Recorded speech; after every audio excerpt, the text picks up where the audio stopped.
Saudara dan saudariku, Shalom. Selamat berjumpa kembali dengan saya di channel ini. Pada kesempatan yang baik ini, saya mau berbicara tentang alasan kita orang Katolik berdoa kepada hati kudus Yesus. Semoga bisa memberikan sedikit bantuan untuk perkembangan iman kita. Kita tahu bahwa Gereja Katolik memiliki banyak sekali tradisi dalam praktek keagamaannya. Salah satunya adalah menghormati hati kudus Yesus.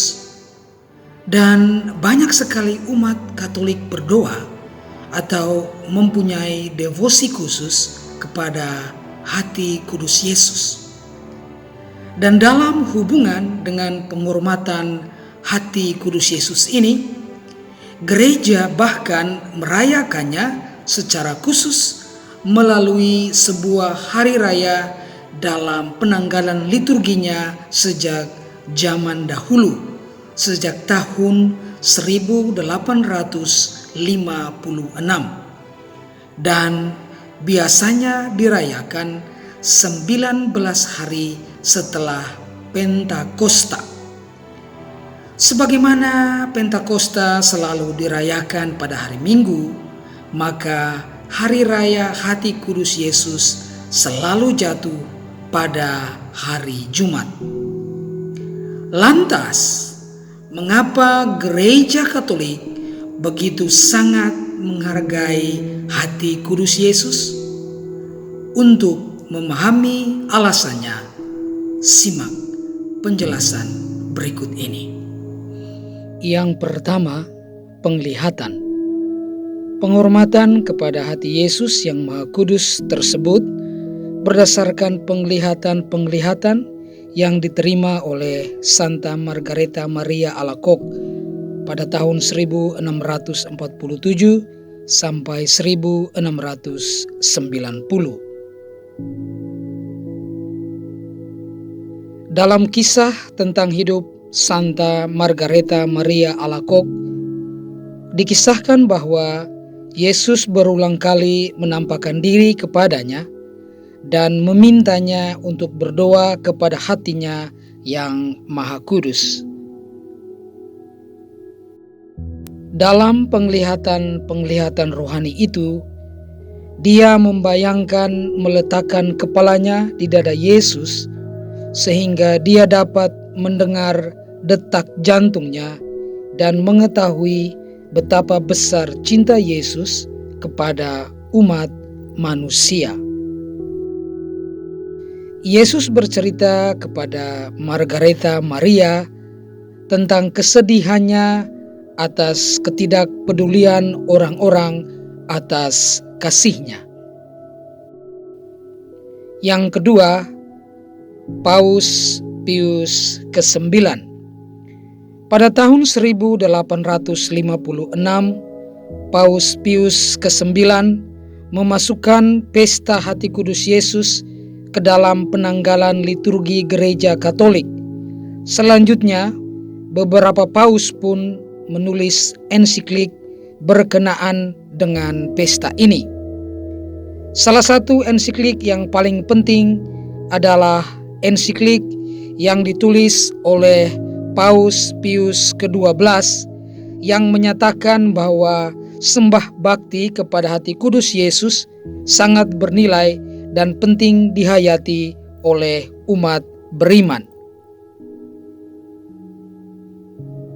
Yang ketiga, ajaran kitab suci. Penginjil Yohanes dalam Yohanes bab 19 ayat 31 sampai 37 menceritakan tentang lambung Yesus ditikam dan dari sana mengalir darah dan air.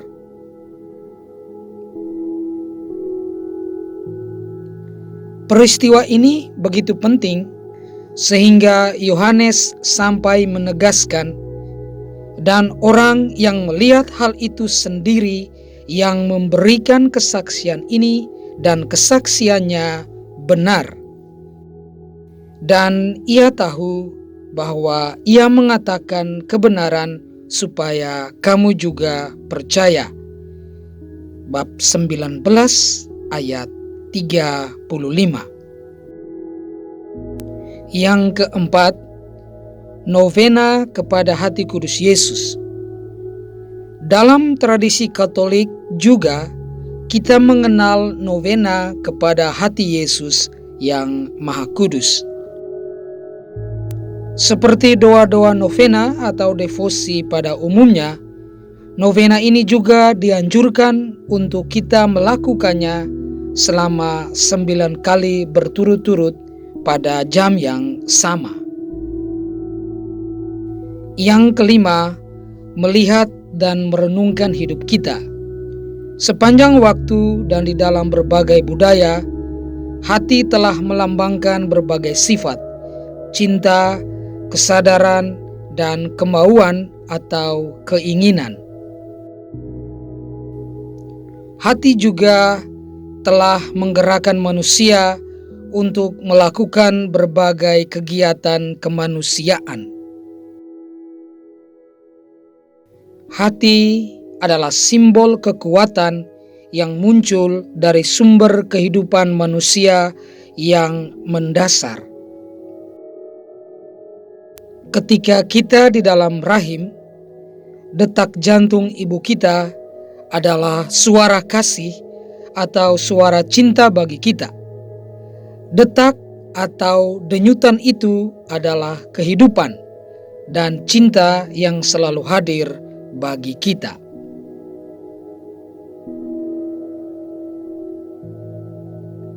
Kenangan denyutan atau detakan jantung itu memampukan kita untuk menjalani hidup, dan gembanya menginformasikan semua hubungan kita dengan orang yang mencintai kita, atau dengan mereka yang membantu kita, dan terutama dengan Allah sendiri yang memberi hidup bagi kita. Sehingga kita bisa menyimpulkan bahwa sejarah hidup kita adalah sejarah Allah yang memperhatikan dan menyertai kita dengan kasih-Nya yang tak mengenal batas. Itulah yang mengilhami doa dan devosi kita kepada Hati Kudus Yesus. Hati Kudus Yesus mengingatkan kita untuk masuk lebih dalam ke sumber kehidupan dan cinta itu sendiri. Saudara dan saudariku, itulah alasan-alasan mengapa sampai orang-orang Katolik atau gereja Katolik berdoa kepada Hati Kudus Yesus. Mari dengan mantap hati dan tekad yang kuat, kita hendaknya selalu menghormati hati tersuci Yesus Kristus yang merupakan lambang cinta kasih sejati dan yang paling hakiki atas manusia dan dunia ini. Sekian dan terima kasih. Mari kita memohon berkat Tuhan. Tuhan bersamamu dan bersama rohmu.